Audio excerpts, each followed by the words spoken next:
Assalamualaikum warahmatullahi wabarakatuh. Baik Bapak Ibu, sekarang kita masuk pada bab kitab sumpah dan nazar. Di mana sumpah ini nanti akan menjadi ada sumpah wajib, ada sumpah sunnah, bahkan sumpah makruh dan sumpah haram gitu ya. Dan orang yang sering bersumpah itu bisa diindikasikan sebagai orang yang untuk menutupi kefasikan dia.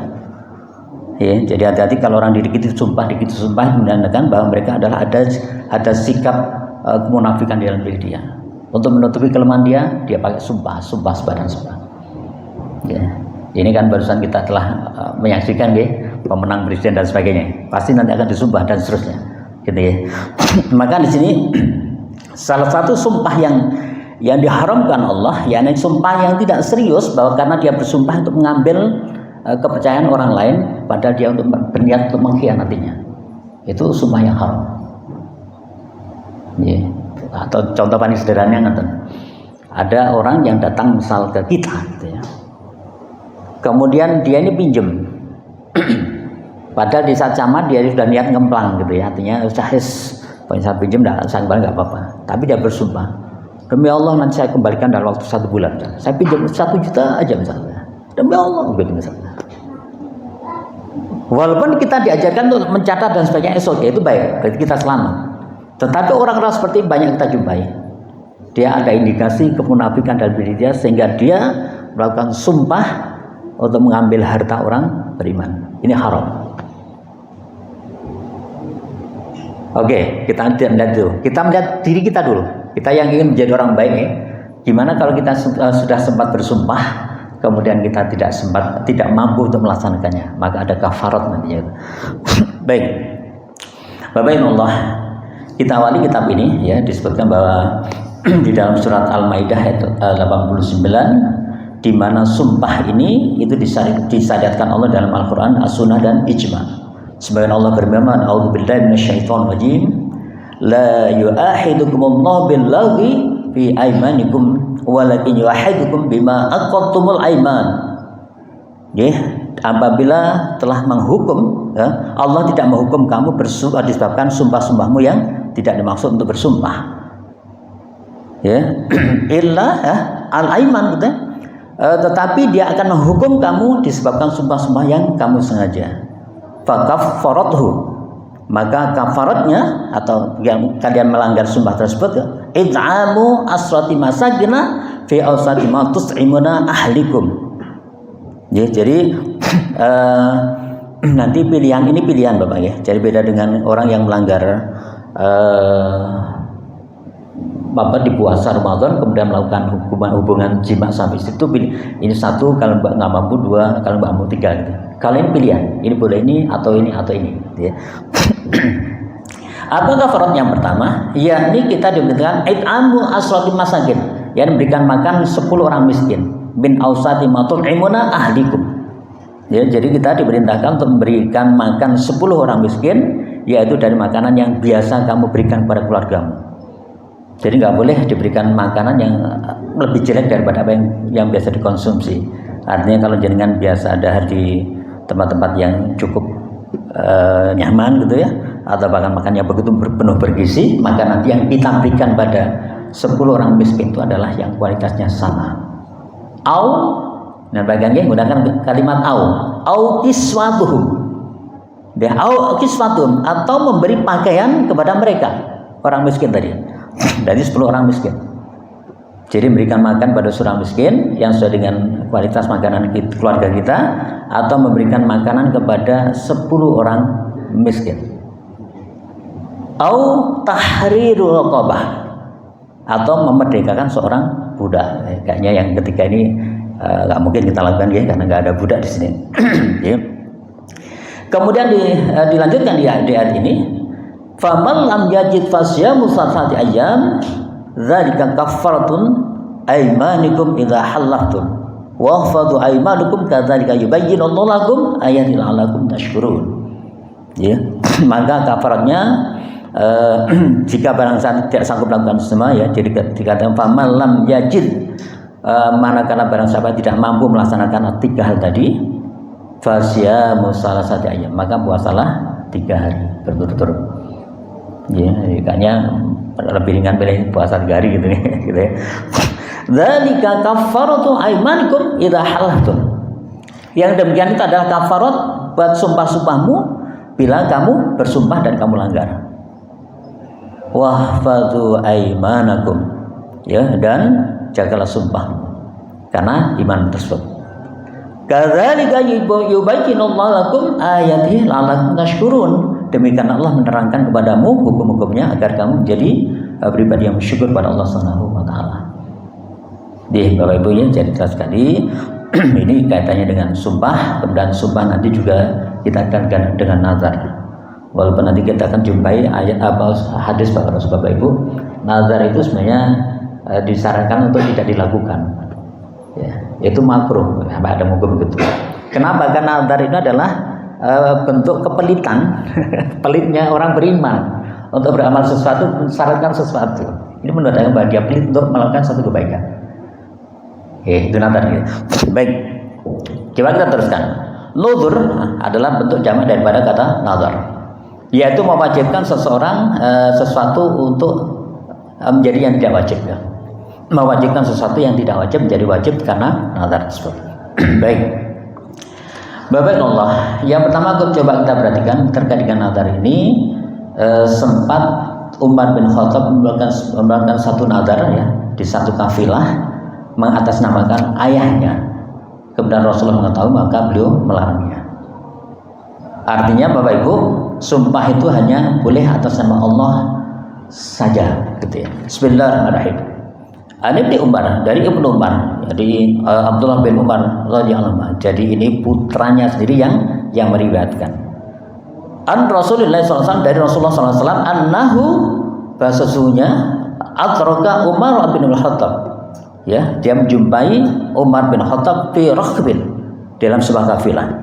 Wa Umar yahli bi abi, kemudian Umar bersumpah atas nama ayahnya. Fanadahum, maka Rasulullah melarangnya. Allah, kata Rasulullah, Allah, jika kalian ingin bersumpah, innallaha, sesungguhnya dengan Allah, yanhakum an tahlifu bi abaikum. Ya, ketahuilah sesungguhnya Allah melarang kalian untuk bersumpah atas nama bapak-bapak kalian. Faman kana khalfan fajahlifu billah, dan barang siapa yang ingin bersumpah maka sesungguhnya dia harus bersumpah atas nama Allah. Au liyasmut, atau diam, atau nggak perlu bersumpah. Mutafaqun. Ya, jelas sekali Bapak Ibu ya. Ini jelas sekali betapa orang-orang beriman itu hati-hati sekali dengan sumpah. Ya. Coba kita lanjutkan dengan hadis berikutnya. Ya, ini yang menguatkan terkait dengan sumpah tadi. Bismillahirrahmanirrahim. Wa fi riwayati li Abi Daud, kemudian diriwayatkan dari Abu Dawud, wan Nasa'i, dan Imam Nasa'i. An Abi Hurairah, dari Abi Hurairah radhiyallahu anhu, semoga Allah meridai beliau, marfu'an, secara marfu'. Apa punya hadisnya? La tahlifu bi abaikum, janganlah kalian bersumpah dengan nama ayahmu. Wala bi ummahatikum, dan juga jangan bersumpah atas nama ibu kalian, ibu-ibumu. Wala bil andadi, dan juga janganlah bersumpah dengan tandingan-tandingan Allah, yang dengan berhala, dengan tumbuhan, dengan apapun, dengan makhluk-makhluk Allah yang lain. Ini wala tahlifu, dan janganlah kalian bersumpah illa billah, kecuali hanya dengan nama Allah. Wala tahlifu billah illa wa antum shadiqun, perhatikan ya. Wala tahlifu billah, dan janganlah kalian bersumpah dengan nama Allah illa wa antum shadiqun, kecuali kalian dengan keadaan jujur. Ini jelas sekali Bapak Ibu ya. Ini jelas, pertama kita dilarang untuk bersumpah dengan atas nama ayah kita, ibu kita, tandingan-tandingan Allah, dari berhala-berhala atau bahkan benda-benda, demi mobil ini misalnya, demi apapun itu tidak boleh, kecuali dengan Allah. Itu satu. Yang kedua, bahwa sumpah yang dilakukan atas nama Allah itu harus shadiqun, harus benar, harus jujur. Hati-hati sekali. Sehingga kenapa di dalam perundang-undangan kita di dalam hukum kita ini seringkali saat orang mau menjabat disumpah atas nama Allah. Dan itu harapannya mereka ini jujur. Hanya boleh dengan satu kejujuran. Kalaupun dia berkeinginan untuk menipu masyarakat, udah itu menjadi haram dan dosanya terus. Ya. Kemudian para saksi ya, kemarin kan di sidang juga disumpah dengan itu. Sehingga kalaupun para saksi aja disumpah dengan sumpah kejujuran seperti itu, maka para hakim pun sebelum jabat itu jadi disumpah dengan kejujuran. Ini hati-hati Bapak, ya, hati-hati. Apapun jabatan kita dimanapun kita, maka tentunya kita berusaha untuk bisa melaksanakan sumpah ini, dan sumpah yang ditetapkan adalah dengan sadar dan penuh kejujuran. Sehingga Bapak Ibu lagi-lagi, Pak, sumpah itu kan tadi kan katanya hanya kepada Allah. Ya. Terus bagaimana dengan sumpah atas nama kitab suci, itu bagaimana? Sama atau enggak? Sumpah atas nama kitab suci, misalnya demi Al-Quran, tetap tidak boleh. Ya, tidak boleh. Ya, jadi kalaupun kitab suci ini dipakai itu, terus biasanya kan itu bukan atas nama demi kitab suci, bukan, tapi demi Allah. Ya, demi Allah. Kalaupun sempat kita jumpai beberapa sumpah di dalam Al-Quran, seperti wati demi buatin dan sebagainya, itu sumpahnya Allah. Kalau Allah yang bersumpah bebas, nggak ada larangan gitu ya. Allah itu tidak ada larangan apapun yang bisa melarang Allah, dan Allah memiliki hak itu semua. Waktu dengan waktu duha dan sebagainya. Pertanyaannya, bolehkah kita berjumpa demi buatin misalnya? Tidak boleh kalau kita ini demi Allah. Kembali jelas ya. Ya, baik. Baik. Ya, jadi lagi-lagi sehingga Bapak Ibu di saat orang bersumpah kemudian wa antum shadiqun dan mereka tidak dalam keadaan jujur, maka itulah sebagai indikasi kemunafikan seseorang. Ya, makanya lagi-lagi seperti saya singgung tadi, para ulama kita itu sering menasihati hati-hati dengan orang yang mudah bersumpah demi Allah, apalagi sehari itu bersumpah sampai 10 kali misalnya. Itu lagi-lagi mengindikasikan di dalam diri dia ada sifat kemunafikan. Ya. Termasuk suami. Ya, suami ada istrinya itu sumpah dia bangku misalnya. Jadi sumpah dia sumpah. Makanya sebaiknya Bapak Ibu hindari terlalu banyak sumpah, dan kalaupun tidak perlu jangan usah sumpah. Makanya bacaan tadi yahlifu, bersumpahlah kedua atas nama auliyasmut atau diam. Dan saya termasuk pada anak-anak kita. Saya sering ingatkan kalau anak-anak sering bicara sumpah demi Allah, jangan, tidak boleh. Apalagi itu bicara dia tadi mau makan habis naruh sepatu gitu ya, sepatunya tidak pada tempatnya, ini sepatunya besar demi Allah, jangan. Gitu ya. Jadi ini harus kita ajarkan pada anak kita, pada istri kita, sesuatu yang tidak harus bersumpah atas nama Allah, nggak harus kita laksanakan dengan sumpah atas nama Allah. Tidak ada. Sumpah pocong tidak ada. Yang ada adalah sumpah yang kemarin kita bahas. Sumpah apa? Sumpah apa, Pak Tatang? Ya, dengan share di menjelang Ramadan, jangan berbuka. Ayo lupa. Sumpah li'an terus. Yang ada sumpah li'an. Ya.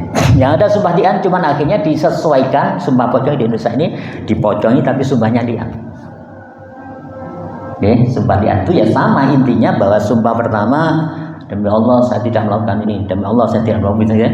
Kemudian yang terakhir, yang kelima, 4 kali ya, yang kelima baru demi Allah jika saya melanggar atau berbohong sumpah ini, maka azab Allah atas diri. Itu sumpah pocong kan kata ya. Jalan. Jadi sumpah pocong tidak ada, tapi sumpah li'an yang ada. Tapi dimodifikasi sedemikian rupa biar serem, biar serius gitu. Dibikinlah pocong. Nggak dia baik. Baik Bapak, coba kita perhatikan terkait dengan 2 hadis terakhir tadi ya. 2 hadis yang kita baca, baik yang diriwayatkan oleh Ibnu Umar, yang dilakukan oleh Umar bin Khattab ya. Kemudian maupun hadis yang diriwayatkan Abu Daud dan An-Nasai tadi, betapa sumpah itu hanya atas nama Allah dan sumpah itu adalah dalam keadaan jujur ya. Ini dijelaskan dalam kitab ini bahwa hadis ini adalah dalil tentang pengharaman sumpah dengan selain Allah. Itu yang satu. Ya, kemudian satu ulama Syekh Ibnu Abdul Bar, beliau berkata tidak boleh bersumpah dengan selain Allah. Menurut ijma, berarti seluruh ulama sepakat bahwa kita tidak boleh bersumpah atas nama selain Allah. Imam Al-Mawardi juga beliau mengatakan bahwa tidak boleh seseorang menyumpah orang lain, misalnya, tidak boleh seseorang menyumpah orang lain dengan selain Allah, baik dalam urusan talak, memberikan budak maupun nazar. Ya. Jadi lagi-lagi kalau tadi dia bersumpah untuk dirinya sendiri untuk meyakinkan orang lain, itu haram hukumnya atas nama orang lain. Kemudian bahkan Imam Al-Mawardi juga melarang kita, misalnya ada seseorang menangkap pencuri, gitu ya. Kemudian pencuri ini saya itu Pak kalau buat pencuri, ini kepaksa misalnya gitu ya. Kemudian orang yang menangkap ini memerintahkan dia bersumpah terhadap lain. Udah, kamu sumpah demi ibumu misalnya, tidak boleh. Ya, artinya kalau dilakukan ya tidak buat dosa buat orang yang ini, tapi yang dosa yang menyuruh sumpah. Nanti dulu Bapak, jadi di dusun Candingan tuh pernah ada pencuri yang ketangkep. Kemudian di dulu kali itu saya datang, ya, datang ke situ, terus saya tanya, mana kamu yang mencuri ini? Sumpah, Pak, saya baru mencuri sekarang. Padahal banyak orang tahu kalau dia suka mencuri gitu.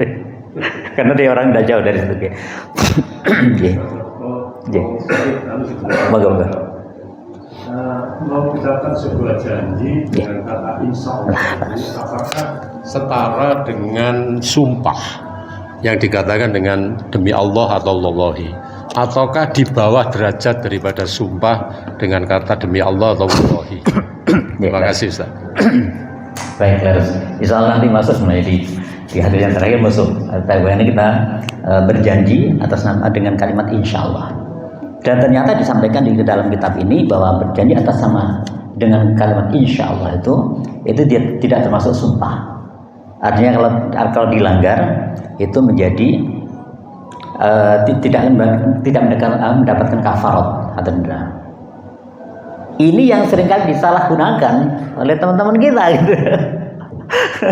Afwan Ustaz, afwan lagi misalnya, afwan mohon maaf aja, insya Allah dimudahkan. Padahal sebenarnya bukan. Di situ tetap ada sebuah janji yang harus ditepati. Jika tidak ada udzur syar'i. Jadi harus kita pahami bahwa itu hanya dibolehkan, ya. Kita tidak memenuhi tersebut jika ada udzur syar'i. Karena sakit, karena yang mungkin dan sebagainya itu. Beda dengan sumpah. Kalau sumpah walaupun ada udzur syar'i tetap kena kafarat. Ini bedanya ya. Jadi kalau sumpah itu walaupun ada udzur syar'i tetap kena kafarat. Ya, misal contohnya saya bersumpah demi Allah, ya, saya nanti akan hadir di pernikahanmu misalnya. Sumpahnya gitu. Ya, bukan janji. Ternyata qadar Allah pada saat hari itu beliaunya sakit. Maka sumpahnya harus dibayar dengan kafarat. Ya, beda dengan insya Allah nanti akan janji di itu kemudian sakit atau udzur syar'i maka tidak berlaku sumpah. Namanya jelas ya. Jadi tapi lagi-lagi penggunaan insya Allah ini harus dimana dengan benar. Karena begitu jangan insya Allah kemudian tidak ada udzur syar'i, dosa sama. Berarti kita telah melanggar janji kita. Ya, ini ya. Karena terus di teman-teman itu ada istilah AA gitu, afan akhi, afan saya maaf saudaraku, yang itu mudah sekali diucapkan karena janji-janji tadi gitu kan. Padahal yang suatu ketika Rasulullah berjanji dengan seorang pemuda dan kalimatnya menggunakan insyaallah pemuda ini, maka Rasulullah itu sampai menunggu sekian hari, bukan hanya sekian jam, ya, di tempat yang dijanjikan dengan ini. Ini contohnya ya, betapa insyaallah jika mengandung satu konsekuensi yang harus kita sadari betul, tetapi memang tidak sampai menimbulkan kafarat. Dan itu pun yang bisa menggugurkan janji hanya karena udzur syar'i. Ya, baik. Berikutnya, jadi kalaupun tadi Imam Al-Mawardi menyampaikan bahwa tidak boleh seseorang menyumpah orang lain dengan selain Allah, baik dalam urusan talak, memberikan budak maupun dengan nazar. Ini lagi disebut hakim. Jika ada seorang hakim kemudian dia menyumpah seseorang dengan hal itu, maka ia wajib dipecat. Ya, jika ada ini tentunya hakim muslim. Jika ada seorang hakim yang menyumpah saksi misal atau menyumpah terdakwa dan sebagainya dengan atas nama yang lain, ya tadi demi ibumu, demi bapakmu, atau demi apapun, atau demi Pancasila misalnya, maka hakim itu wajib dipecat. Ya. Ini sebagaimana diriwayatkan oleh Buraidah, Rasulullah bersabda, Bismillahirrahmanirrahim, man halafa, ya, barang siapa yang bersumpah, faqala, kemudian dia mengatakan, inni bariun minal Islam, sesungguhnya aku telah berlepas diri dari Islam. Inni bariun minal Islam, ya, sesungguhnya aku telah berlepas diri dari Islam. Fa in kana kadiban, ya, apabila dia berdusta, fa huwa kama qala, ya, maka yang berlaku seperti yang dia dustakan. Ya, maksudnya jadi misal ada seseorang dia bersumpah dengan mengatakan bahwa sesungguhnya aku telah berlepas diri dari Islam atau saya telah murtad misalnya. Padahal tujuan dia itu berdosa, itu berlaku. Ya, berlaku. Kemudian wa in kana shadiqan, kalau sumpahnya tadi dia sungguh-sungguh jujur bahwa dia memang keluar dari Islam, fala yarji'a ilal Islam saliman, maka dia tidak akan kembali kepada Islam dengan keadaan selamat. Artinya boleh dibunuh. Okay. Mungkin pernah saya kisahkan di sini. Jadi ada seorang bangsawan di Darah Biru yang dia masuk Islam di zaman Umar bin Khattab dengan satu harapan, karena dia berdarah biru gitu ya, maka tetap mendapatkan perilaku istimewa. Atau sekarang kalau nggak ada darah biru, orang yang punya status sosial tinggi lah gitu ya. Dia masuk Islam dengan satu harapan, dia mendapatkan satu tetap kemuliaan atau perilaku khususnya tetap dia terima. Tetapi ternyata di Islam tidak. Begitu masuk Islam ya udah sama aja. Nggak peduli beliau putranya presiden, putranya siapapun atau statusnya seperti apa, begitu masuk Islam punya kedudukan yang sama. Maka dia datang pada Umar protes bahasanya, ya Umar, ya Amirul Mukminin, saya ini berdarah biru, ya bahasanya memang disebutkan darah biru, jadi saya ini bangsawan. Tetapi kenapa begitu saya masuk Islam, itu hak istimewa saya nggak saya dapatkan. Umar, lantas gitu. Mungkin bahasanya kalau Kiai Haji Zainuddin jadi lantas apa mau gitu. Ditentang. Maka dia katakan, saya ingin dapatkan itu semua, tidak bisa. Akhirnya dia bilang, oke, kalau nggak bisa, kalau itu aku masuk, saya akan keluar dari agama Islam. Oke, kalau kamu murtad agama Islam, aku bunuh kamu sekarang juga. Jadi itu ungkapan seorang yang masuk Islam, dia ingin mendapatkan kemuliaan karena status sosial dia, status ini dia. Maka begitu dia keluar Islam dengan mengucapkan secara jujur, maka hukumnya dari penggal kepalanya. Sehingga saat itu Bapak Ibu, karena dia tidak puas dengan putusan Umar ini, dia memutuskan untuk hijrah, artinya meninggalkan wilayah Madinah. Dan di situ dia coba merenungkan, berinteraksi dengan yang lain, akhirnya dia menemukan satu kebenaran dan kembali pada Umar. Benar, betul wahai Umar, Amirul Mukminin, bahwa apa yang kau sampaikan tentang Islam adalah penuh dengan kemuliaan. Bukan karena darah biruku yang menjadikan kita mulia, tapi karena la'allakum tattaqun, karena ketakwaan kita. Baik, sehingga Bapak Ibu, kalaupun juga gitu ya, ini berlaku manakala ada seseorang yang bersumpah untuk melakukan satu, mohon maaf ya, misal ada seorang laki-laki, ini kan sering terjadi, bahasanya ngeprank gitu ya, ngeprank, waktu ini sekarang yang istilah gitu nih. Jadi seorang anak datanglah kepada seorang orang tuanya lah, misalnya. Mungkin pernah kita dengar ya, Bu, saya telah menodai atau menghamili anak seseorang. Tujuannya ngeprank gitu ya. Maka ini berlaku Bapak hukum ini. Artinya berlaku apa? Maka dia harus mendapatkan hukuman seperti orang yang melakukan itu semua. Kalaupun dia misalnya melakukan sungguh melakukan, malah lebih dari hal itu. Ini penting, hati-hati kita menasihati putra-putri kita, atau bahkan kita kalau mau nge-share sesuatu, hati-hati. Karena suatu keburukan itu kalau kita ucapkan dengan bergurau itu berlaku. Ya, sama halnya kemarin sempat kita bahas nih, orang yang mengatakan dek aku cerai engkau, misalnya seorang suami, walaupun dia dengan bergurau tidak sungguh-sungguh, maka itu jatuh talak. Katanya apalagi sungguh-sungguh, ya tambah lebih jatuh lagi. Baik. Jadi Bapak Ibu itu terkait dengan jersan 2 hadis tadi ya, yang mengatakan bahwa sumpah itu tidak boleh kecuali atas nama Allah. Kemudian sumpah itu harus kita lakukan dengan hal yang penting, kalau tidak kita harus pilih diam.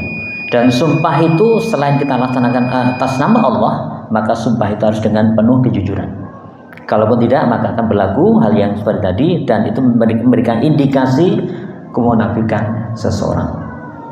Ya, itulah yang terkait dengan awalan sumpah ini. Maka tentunya kita mohon kepada Allah semoga kita bisa menghindari hal-hal yang demikian ini.